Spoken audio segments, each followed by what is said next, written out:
red flags and parental alienation and what every family member, every neighbor, every teacher should start to understand.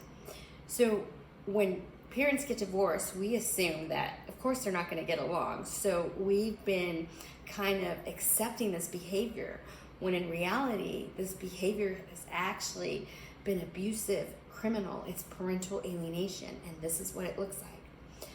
Parents are not invited to weddings, graduations, all these life big events.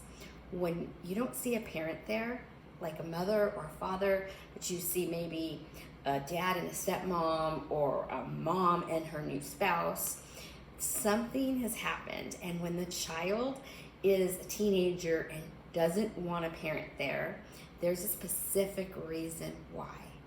Number one, they don't feel safe, and they will lose it. They will cry, they will just act out. Why are they doing this? Is it because of the brainwashing? Actually, this is a long-term, or it could turn into a long-term survivor pattern.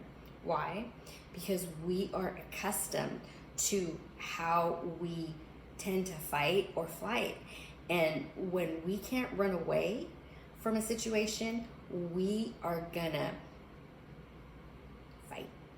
And we're gonna say things, and we're gonna hurt our people that we love. Why? Because that is how we learned from our environment. Those alienators, they want discord, they want drama. They are the ones that like to talk bad about the other parent. They are the ones that are manipulating behind the scenes. Our children are the ones that are suffering. They want their own autonomy. They want it to be about them. And so when we're bringing all these new people into their life, it can create anxiety, because all of a sudden the kid now has to mediate, not just between the mom and the dad, but try a stepmom or a new fiance. This is not what we want. We want all of our parents to come together. Because that doesn't happen, we fight what we can't have. Why? Because it hurts. So how do you counteract this as a parent? You love unconditionally. Sometimes that means you may have to miss a life event.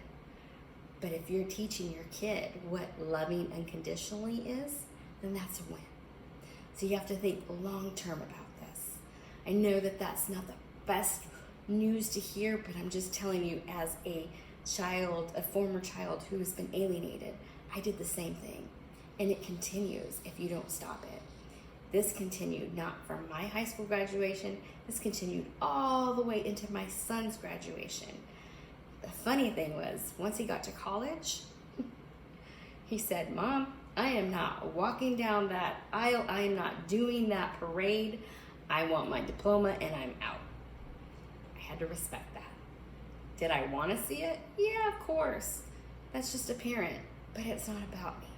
It's always about the kid.